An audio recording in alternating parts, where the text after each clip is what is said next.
Welcome back. All right, I have time between the first and second period of the Kings Blackhawks game to discuss some news of the day for all you fine people on the internet.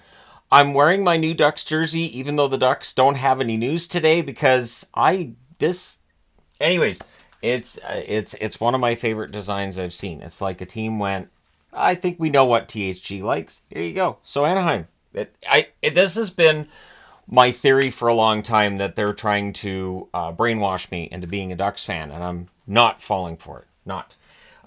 Keep that in mind in the coming weeks. Anyways, so we'll talk about the New York Islanders at the top of the board here. Lots of injury news with the Islanders. Barzal on long-term injured reserve. Pellick's just on injured reserve, but they're out for the same timeline. It's being seen as 4 to 6 weeks for both players.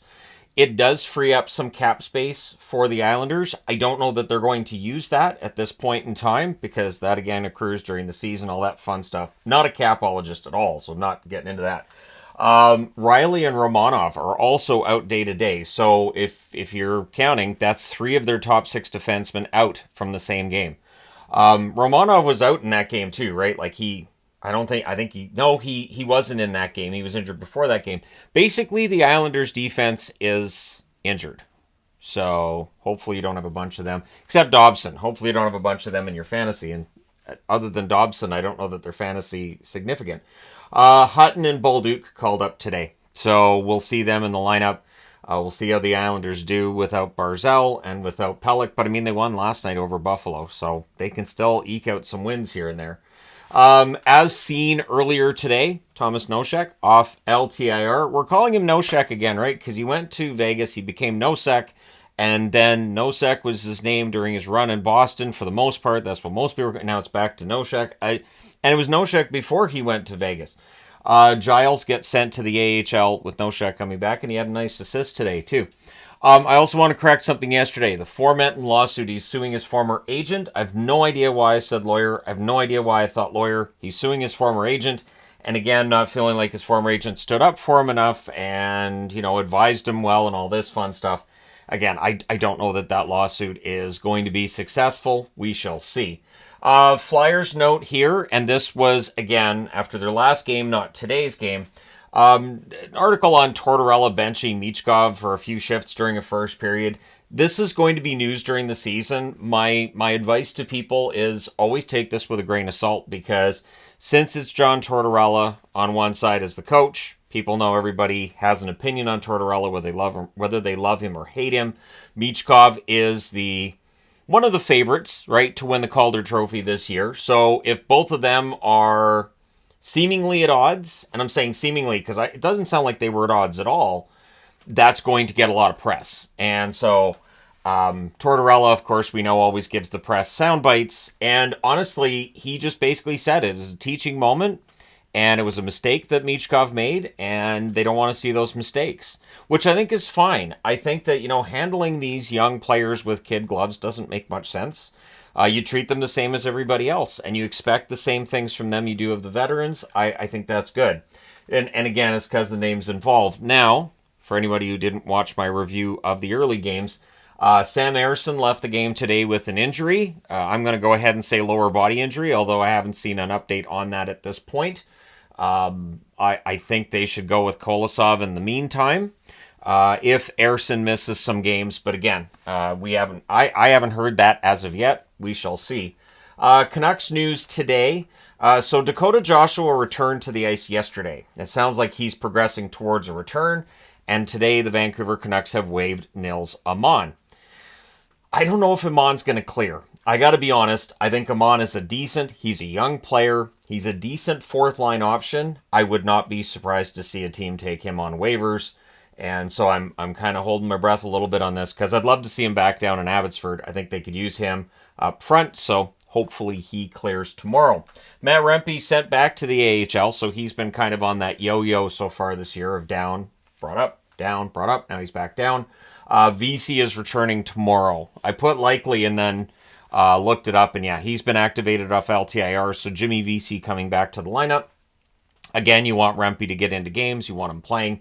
So you send him back down to Hartford so he gets games, he gets ice time, And with VC in the lineup, we'll see what ends up happening for him with the New York Rangers. VC's a good player. I like VC. He's a decent bottom six / third line option, so we'll see how things go for him in his return to the Rangers. Jim Montgomery, after today's game against Philadelphia, saying that Korpisalo is finding his groove. And I will say this, Korpisalo had a decent game today. He wasn't overly busy. But with the Boston Bruins having some early struggles, there's definitely the opportunity there for Korpisalo to get more starts. The hope, of course, would be for Boston, Korpisalo gets back to the goalie that he was a few years back, where his numbers were pretty strong. I can remember a time where Columbus, with Korpisalo and Merzlikins, kind of looked set in net. And, of course, years later, things changed. But, yeah, hopefully Korpisalo, with the game he had today, that does improve the confidence. And hearing this from his coach, hopefully that helps with the confidence, too. Because we know with goaltenders, a lot of it is psychological, right? Goalies having a rough time of it. A lot of the time they get in their own head about it. And it definitely, I don't think it's helped by fans doing the Bronx cheer and everything. I always kind of wince when the Bronx cheer starts setting in, especially when you're doing it to your own home team goaltender. Like, he's already having a bad night and you're yelling at him that he sucks. That's going to help. So at any rate, I've never done it. I have never done it. The closest I've gotten is just, watching, and again, in all my years of watching the Canucks, there have been Canucks games I've gone to where a goaltender has a rough night, and I kind of just shake my head and go, it's really not his night. But I say it quietly. It's not like I have a microphone. It's not like he can hear me from the net. And I still think that, supporting a player is important. So hopefully Korpisalo has some strong starts here. Swayman gets a chance to reset too. May take some pressure off him. If Korpisalo's playing well, it could have a knock-on effect. If Boston's going to dig their way out of this 5-6-1 start they've got themselves onto, I think they're going to have to play low-scoring, low-event hockey and just grind out the wins is what they're going to have to do. Samsonov won't dress tonight for the Vegas Golden Knights. It's listed as an undisclosed injury, so it's probably nothing major. I'm going to say probably.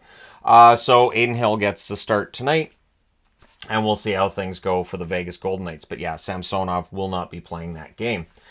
Interesting news with the NHLPA that's been posted, that they're talking about CTE with their players. And they're providing some information about CTE to the players. This is interesting because the National Hockey League's official stance via Gary Bettman, which again, the owners would have feedback on, CTE is not connected to NHL playing. CTE, of course, being something that's tied to concussions, but it's not just concussions. You can absolutely have a head injury without your head being impacted. Like, your head doesn't have to hit the ice. Your head doesn't have to hit the boards in order to have an injury, and a brain injury.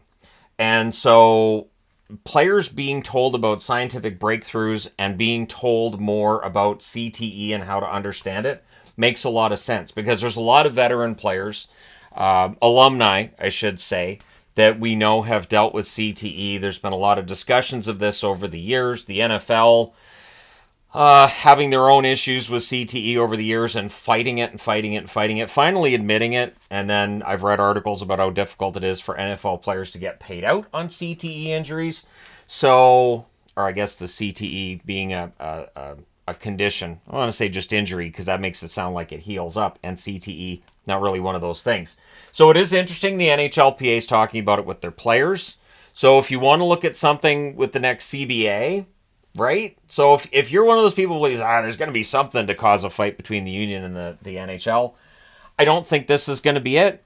But again, I don't think that the players would be asking too much for the league to admit, yes, you can get CTE from repeated head trauma playing this game, and it is a fast game. There's a lot of hard hits, and I think that brain injuries are relatively common. And again, it doesn't have to be a major one. It's just repetitive. It is over and over and over again.